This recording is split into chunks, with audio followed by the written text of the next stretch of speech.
Johnny Depp has really been put through the ringer as of late, with Warner Brothers pressuring him to step down from Fantastic Beasts and Disney removing him from Pirates of the Caribbean. Many are worried that Depp's acting days may be numbered. If you haven't figured it out already, Hollywood is filled with double standards, and today we'll be breaking down exactly why Hollywood is not casting Johnny Depp anymore. But first, before we go any further, make sure to tap that like button to show some love to the channel. Now let's get back to Johnny Depp. Before Johnny had lost his libel case with the Sun newspaper, many production companies were deciding to stay out of the whole situation involving him and Amber Heard. Warner Brothers even said that they were refusing to pick sides, and back in 2017, both the director and producer of the film defended keeping Depp in the series. Although once the hammer dropped and the judge ruled in favor of the newspaper and their original statements calling Depp a wife beater, everyone began to distance themselves. Depp then released a statement on his Instagram and said, "In light of recent events, I would like to make the following short statement. Firstly, I'd like to thank everybody who has gifted me with their support and loyalty. I have been humbled and moved by your many messages of love and concern, particularly over the last few days. Secondly, I wish to let you know that I have been asked to resign by Warner Bros. For my role as Grindelwald in Fantastic Beasts, and I have respected and agreed to that request.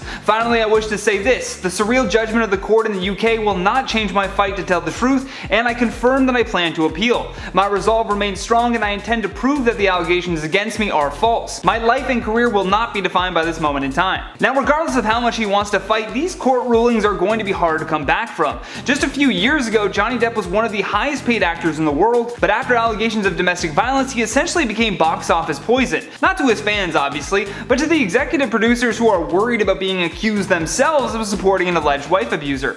That's where this whole situation of Johnny Depp being pushed out of Hollywood really stems from. According to a Washington Post report, Disney is said to have fired Depp from their Pirates of the Caribbean franchise 4 days after Amber Heard's 2018 op-ed article. The odd thing is that the article never actually named Depp, so Disney just acted on instinct with no evidence, purely to save face. Then, to make matters even weirder, they claimed to be removing Depp to add a new energy and vitality to the franchise, which was most likely a cover-up, seeing as though they acted swiftly on this disparaging op-ed piece from Amber Heard.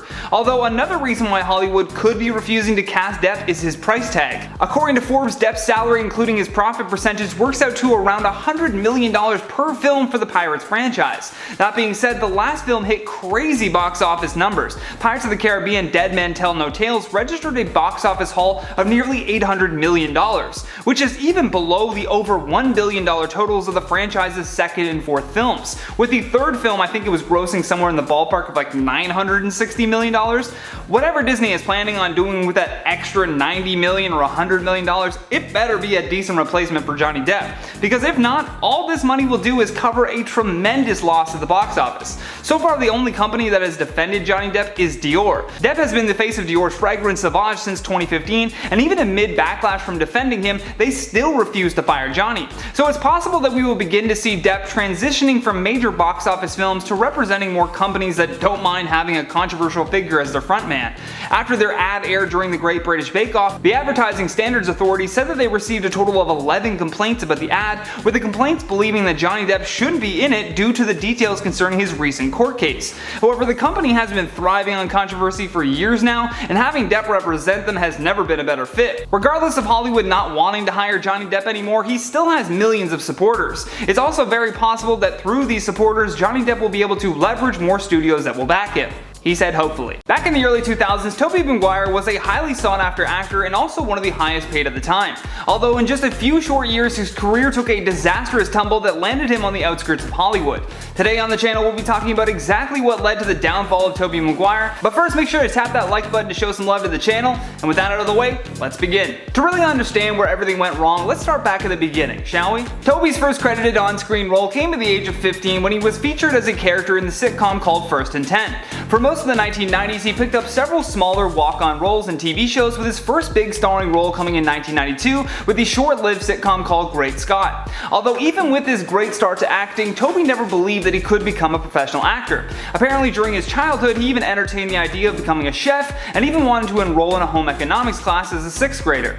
Although his mother, who once had dreams of being a professional actor, offered Tobey $100 to take a drama class instead. He ended up agreeing to this, and in doing so, he decided to drop out of high school to continue continue acting. Thanks to some luck, talent, and his good boy appearance, Toby ended up booking a lot of roles, which is actually one of the main reasons why he just isn't booking roles anymore in his older age. As time went on, Toby's baby face and softer voice began to lose its original charm. Boyish charm, I should add, that he leaned heavily on for films such as The Cider House Rules and eventually Spider-Man. The problem is that he never changed his acting style along with his own aging process. He was still attempting to depend on that boyish charm despite looking aged out. All that did was make it very difficult for audiences to connect with him, and thus the decline began. One of his childhood friends, Leonardo DiCaprio, is a good example of someone who was on the same path, but as he aged, he took on more gritty roles to overcome that boy next door casting call. Now, I would be remiss if I didn't say that he tried to take on different roles, but the reputation just didn't stick. In 1998, he starred alongside Johnny Depp and Benicio del Toro for the film Fear and Loathing in Las Vegas, which is an absolutely wild movie about the life of Hunter S. Thompson, and you don't get grittier than that. Following this film, he displayed that he was capable of being a more universal actor, and in 2002 he landed his career-defining role when he was cast to play Peter Parker. With his intelligent demeanor, acting talent, and short stature, he was the perfect fit to bring the iconic character of Spider-Man to the big screen. With this movie coming out, Toby was solidified as an A-lister in Hollywood, and in the opening weekend the movie brought in $110 million. So what do you do from there? Well, you sign a contract for 2 more sequels, because why not try and strike while the iron's hot? Although by 2007, when the third film rolled into theaters, his career took a drastic nosedive. The third film was heavily relying on the success of the first 2, with the second film being considered one of the greatest superhero movies of all time. Even the director Sam Raimi admitted to his shortcomings of Spider-Man 3. In 2014, during an interview with The Nerdist, he said, "Each and every one of those Spider-Man movies were pretty damn challenging. Working in that big budget arena where so much is at stake with much beloved characters that Stan Lee created, and people really hold them so dear to them that you don't want to mess up. And I messed up plenty with the third Spider-Man, so people hated me for years. They still hate me for it. It's a movie that just didn't work very well. I tried to make it work but didn't really believe in all the characters, and so that can't be hidden from people who love Spider-Man. If a director doesn't love something, it's wrong of them to make it if so many other people love it." On top of that, Sony decided to scrap a potential 4th film because supposedly Sam Raimi couldn't get a script done on their timeline. That being said, all the blame shouldn't be put on Sam for the lack of work that Toby would get. One of the real reasons that Hollywood won't hire him is scandal. In 2011, his penchant for gambling got the better of him as he was tied up in a massive illegal poker club that allegedly involved the likes of Matt Damon, Ben Affleck, and DiCaprio. He was even sued for his involvement after it was revealed that the poker ringleader Bradley Ruderman had been using investor funds to play poker with. Toby ended up settling in 2013 to avoid further litigation, and then on top of it all, he was named in Molly Bloom's scathing memoir titled Molly's Game. In the book, Molly writes about Toby and says, "Jamie and Toby were all in, and I wasn't sure which one I was rooting for. Jamie had almost lost his bankroll, and once he did, I wouldn't be able to let him play anymore. I liked Jamie, he was kind and generous. Toby was the worst tipper, the best player, and the absolute worst loser, but I had to worry about my job security if he lost. I held my breath and watched Diego turn over the cards. Toby won." Although it gets worse than just him being a sore loser or a poor tipper, he's actually a sore winner. Molly continues by saying he held a $1,000 chip in his hand. He flipped it over a couple times in his fingers. "This is yours," he said, holding it out. "Thanks, Toby," I said, reaching my hand out. He yanked the chip back at the last second. He said, "if you do something to earn these $1,000. His voice was loud enough that some of the guys looked up to see what was happening. I laughed, trying not to show my nerves. "What do I want you to do?" he said, as if he were pondering. The whole table was watching us now. "I know," he said. "Get up on that desk and bark like a seal." I looked at him. His face was lit up like it was Christmas Eve. "Bark like a seal who wants a fish," he said. I laughed again, stalling, hoping he would play the joke out by himself and leave. "I'm not kidding. What's wrong? You too rich now? You won't bark for $1,000? Wow, you must be really rich." These are just a few of the stories that damaged his reputation, and since the release of Molly's Game, Toby has been pretty much blacklisted from Hollywood. Amber Heard has gone from a relatively unknown actress to one of the most talked about in Hollywood, although it had nothing to do with her acting skills, but rather the domestic abuse situation with her former partner Johnny Depp. We're going to be telling you all about why Hollywood shouldn't be casting Amber Heard in future flicks, but before we get into that, make sure to tap that like button to show some love to the channel. Now with that out of the way, let's get right into it. Amber Laura Heard was born and raised in Texas and made her film debut in a minor supporting role for the sports drama called Friday Night Lights. Following that, she appeared in other smaller roles in both television and film, although her first leading role came when she starred in the horror flick called All the Boys Love Mandy Lane in 2006. However, the film was not released in the United States until 2013 due to distribution problems. By far her big breakthrough roles though came in 2008 when she was cast in the action film called Never Back Down and the stoner comedy Pineapple Express, both of which were huge box office success stories. Now Amber is still booking roles. Recently she took part in a TV series series called The Stand, and she has one other film in pre-production. In 2011, Amber Heard worked opposite Johnny Depp in the film called The Rum Diary. The movie was about an American journalist, Paul Kemp, who takes a freelance job in Puerto Rico for a local newspaper during the 1960s. The movie follows him as he struggles to find balance between island culture and the expatriates who live there.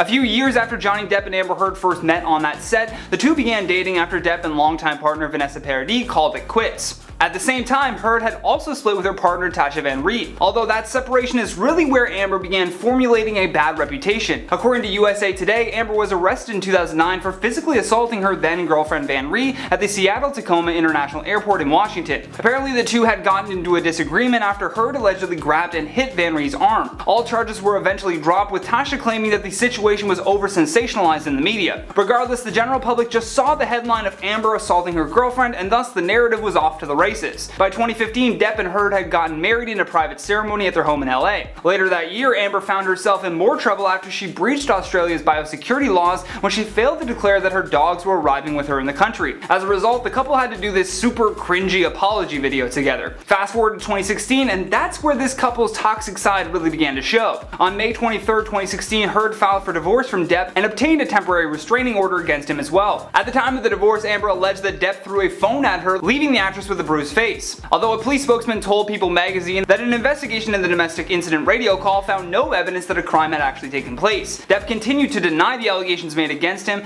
and through his legal representatives, they believe Heard had concocted the story in an attempt to secure premature financial resolution by alleging this abuse. Now, here's perhaps a really good reason to never trust Amber Heard. According to The Hollywood Reporter, after their divorce was finalized in 2017, it included a non-disparagement clause, which prohibited either party from saying anything negative about the high-profile relationship and the subsequent breakup. You'd think that the drama would have ended with that, but nope. The following year, Amber wrote a scathing op-ed piece for the Washington Post in which she completely disparaged Johnny Depp without directly mentioning his name. It was very sneaky and opened up a can of worms that just couldn't be closed. In the op-ed, Heard writes, "I became a public figure representing domestic abuse, and I felt the full force of our culture's wrath for women who speak out," which is just an outright lie. She did not become a public figure representing domestic abuse, unless she's including that assault on her former girlfriend. She isn't though. She's trying to say that she was the face of domestic abuse after the police confirmed that there was no evidence of this. Yet still, she fully believes that she is the victim of our culture's wrath, when in reality, it was the public responding to someone lying through their teeth. The biggest indicator that she is truly living inside of her own bubble is this statement. "I'm old enough to remember that in 2017 we were going through what was called the Me Too movement. Plenty of powerful and prominent men were either arrested or fired for their inappropriate actions. I'm sure by now you're starting to get the gist of why Hollywood shouldn't be casting Amber. I mean, if you consider lying as a form of acting, well then she's pretty good at that, but I don't think they do. And from a studio standpoint, why would you ever trust someone who has repeatedly tried to change the narrative while accepting no blame whatsoever? That doesn't really seem like the type of person that you would want to work with." Additionally, the number of signatures to have her removed from Aquaman 2 has now surpassed 1.5 million and is on its way to 2 million. That is a big deal whether Hollywood wants to admit it or not. If you put Amber in anything now, you know that there will be an outpouring of Johnny Depp supporters who will either try to get it taken down or just outright advocate for a boycott. Taylor Lautner used to be a very prominent actor in Hollywood, going from child star in Shark Boy and Lava Girl to the heartthrob in the Twilight Saga. Taylor had a good thing going for him, but since then he's slipped through the cracks and we don't really see him in very many productions anymore. Why is that? Well, dear viewer, I'll tell you. Compared to his former castmates like Kristen Stewart and Robert Pattinson, Taylor wasn't able to hold on to the success that he got from being in the Twilight movies. In fact, it was right after the series ended that Taylor's career started to fumble. Like any other actor would, he started looking for work and he was cast in a few movies. His first film after Twilight was Abduction, and unfortunately it bombed at the box office. Following that failure, he was booked in another role a few years later in the film Tracers, and that didn't do very well either. At this point, Hollywood was starting to notice this new pattern of movie failures, and it was at this point that Taylor's career started to suffer. Before I continue on with the video, I just want to ask you guys to consider leaving a like on this video if you're enjoying it so far. Thank you for your support and for helping our channel grow, we really appreciate it. The films Taylor starred in following his time in the Twilight Saga were both action films, and since they both ended up tanking and getting poor views, people started thinking that maybe Taylor just wasn't cut out for these kinds of movies. I mean, when you think about it, he became a big name actor through Twilight, and his character was essentially there for the sex appeal. He was good at looking good and being dramatic. After all, it was a teen drama film. So coming out of that and seeing him fail at being an action star, people just assumed that since Taylor was Jacob Black for so long, that he was lost in Twilight's shadow. Even though Taylor branched out from action and tried comedy, his 2016 film The Ridiculous Six failed as well, and is also one of the few films to have a 0% rating on Rotten Tomatoes. So now at this point he's failing as an actor. He's not getting booked for any new roles because of the fact that productions that he's been in have failed, and people are thinking that Taylor just can't hold his own. Taylor has said that after Twilight was over, he wanted to branch out and try different styles and genres, since he'd really only been in one or two things throughout his career before then. He didn't want to become a stale actor, but unfortunately that's what he was becoming. On top of that, no one wanted to hire him because of his asking salary. Though he still saw himself as a big name actor, other executives did not, so his asking salary of $10 million per production seemed a little too steep a price point for taking a risk on Taylor.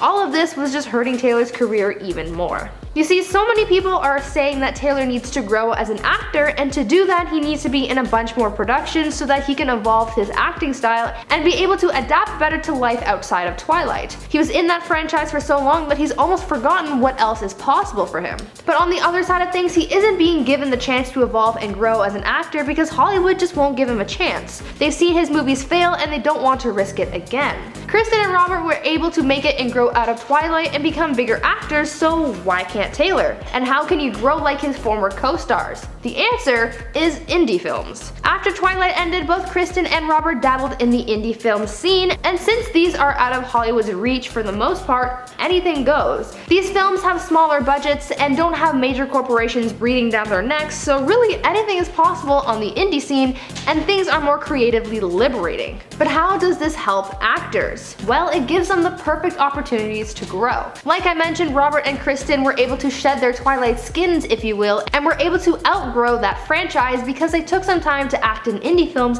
and grow as actors. Though they're still questioned about Twilight and compared to their roles from those days, they're also still cast in a lot of big Hollywood films because Hollywood knows that they're more versatile. I mean, Robert has gone from Twinkly Vampire to Batman, so success is possible. If Taylor wants to do what he said and grow as an actor, indie films are the perfect place to start. There are an array of different roles to film and so many genres to try out, and since they're independent films, there's more creative freedom and place to grow than within a big budget corporate Hollywood film. If he takes some time to grow in the indie scene, he might be Hollywood ready in a couple years, and he could very well make a comeback, even to the degree of Kristen and Robert. Right now though, it doesn't seem like he's all that interested in making his return. He's reportedly working on his relationships, his family, and himself, but maybe if he feels like he's ready to try again, we could see a second coming of Lautner. Now I want to throw it over to you guys and get your opinions in the comments. I know we haven't seen very much coming from Taylor in recent years. He's been in a few episodes of Scream Queens, but other than that, we haven't really seen much else from him. Do you guys think he can make a comeback, especially if he tries indie films like I had suggested? There have been so many other Twilight actors who were never really able to pick up on their fame since the saga ended, so do you think that Taylor can do it? I know he's had some movies tank in the past, but I don't know, I just feel like he wasn't given a fair chance. Hollywood saw him as a goldmine of potential at first, but later on when things didn't pan out, he was basically just dropped. But I feel like Robert and Kristen were given a better chance because they were slightly more famous and likable in the industry. It's all just speculation and my own opinion, but let me know your thoughts on the matter. I would personally love to see Taylor make a comeback, and not as the guy with the muscles, but in a real meaningful way, you know? Also, he could have used the Shark Boy and Lava Girl reboot to make a comeback, but he didn't. He turned it down instead. Does this mean that he's done with acting? I don't know. I think I'm just mad because he would have made that movie great, especially if he rebooted the Dream song. If you've been following our Real Reason Hollywood Won't Cast series, then you'll pick up that most of these celebrities have either built a bad reputation for themselves or decided to walk away from it all. Today we'll be talking about why we don't really see Megan Fox involved in big Hollywood productions anymore. But first, to show some love to the channel, make sure you tap that like button. I know it's annoying to hear every time, but we really appreciate it, and it helps more people find out about the channel, so that's always nice. Now with that out of the way, let's just dive right into today's video. Megan Fox made her acting debut in the family film called Holiday in the Sun that was released in 2001. This came after after numerous supporting roles in both film and television, as well as a starring role in ABC's Hope and Faith. Although without a shadow of a doubt her breakout role as an actor was when she played Michaela Baines in the blockbuster action film called Transformers. She would then reprise her role in the sequel called Transformers: Revenge of the Fallen, but incidents with director Michael Bay are what many attribute to her decline in Hollywood. Fox had signed up to reprise her role for a third movie with the Transformers franchise and even had gone to rehearsals. However, she also did an interview where she compared Michael Bay to Hitler, and he apparently was willing to forgive her, but producer Steven Spielberg wasn't so pleased. You see, after Spielberg directed the movie Schindler's List, he founded the survivors of the Shoah Visual History Foundation to combat bigotry and keep alive the story of Holocaust survivors. So it's not surprising that when Fox made this comparison, he didn't take it lightly. During an interview with GQ magazine, Michael Bay responded to a question about the termination of Megan Fox from his film. He said, and I quote, "She was in a different world. On her BlackBerry, you gotta stay focused. And you know, the Hitler thing. Steven Spielberg said, fire her right now." Now apparently Spielberg has denied this version of the events, and Megan's representation told People magazine, "Megan Fox will not be starring in Transformers 3. It was her decision not to return. She wishes the franchise the best." Now no matter who you want to believe though, this left the screenwriters for the film scrambling to rewrite the script given that a replacement for Fox was now required. Despite claiming to just not want to be involved with the film, Hollywood deemed Megan Fox to be too difficult to work with. Screenwriter Aaron Kruger, who was on the team for Transformers: Dark of the Moon, told GQ in 2011 more issues that they had with Megan adding to this point. In that article, he's quoted as saying, "She was there for rehearsals, but she seemed like an actress who didn't want to be a part of it. She was saying she wanted to, but she wasn't acting like it." Following her comments regarding Michael Bay, 3 crew members who had also worked on the Transformers franchise released a scathing statement just trashing Megan Fox. I mean, it's far too long to read out the entire thing, but I'll give you some of the highlights. In one section they say, "Michael found this shy, inexperienced girl, plucked her out of total obscurity, thus giving her the biggest shot of any young actress's life. He told everyone around to just trust him on his choice. He granted her the starring role in Transformers, a franchise that forever changed her life. She became one of the most Googled and ogled women on earth. She was famous. She was the next Angelina Jolie. Hooray! Wait a minute, 2 of us worked with Angelina. Second thought, she's no Angelina. You see, Angelina is a professional." The shade. Then in another section, these crew members start to talk about Megan's lack of interest while being on set. And who is the real Megan Fox? She is very different than the Academy nominee and winning actors we've all worked around. She's as about ungracious a person as you can ever fathom. She shows little interest in the crew members around her. We work to make her look good in every way, but she's absolutely never appreciative of anyone's hard work. Never a thank you. All the crew members have stopped saying hi to Miss Princess because she never says hello back. It gets tiring. Many think she just really hates the process of being an actress." And as a follow-up to her unceremonious departure from Transformers, Megan starred in a box office flop called Jennifer's Body. Then DC, wanting to hop on the train like Marvel with their Iron Man 1 film and Iron Man 2 film, they started using lower tier titles and released a Jonah Hex film in 2010. Millions of potential filmgoers asked the very good question of, what the hell is a Jonah Hex? Well, he's a grizzled 19th century bounty hunter with a burned face, played by Josh Brolin, while Fox played the love interest, an Old West prostitute named Lila Black. Jonah Hex proved to also be a huge box office flop, earning a 12% on Rotten Tomatoes and just $10 million at the American box office. Even Megan Fox herself realized how bad that movie was. While at WonderCon in 2016, she was answering questions about which movie she would let her kids see, and here's what Megan had to say. "Something like Jennifer's Body, I'm not going to let them see for a long time. Something like Jonah Hex, I'm not going to let them see ever. No one should ever see that movie." Came from herself. Now, a lot of my thoughts about why Megan wasn't being cast had a lot to do with the projects on her resume more than who she is as a person. The reality is that most actors are difficult to work with, but if they are a big star, then the whole film crew just kind of bites their tongues throughout the filming. However, Megan has noticeably made a move to other mediums. She's doing more comedy with her temporary time on the sitcom New Girl, and she was just in Machine Gun Kelly's music video. But leave us a comment down below with your thoughts on what would be a better genre for Megan Fox other than action films, because I think those days are gone now. If Steven Spielberg hates you, action films are out the window. And that has been today's video, guys. Thank you so much for watching. I've been your host, Johnny Rogers, and until next time, stay classy.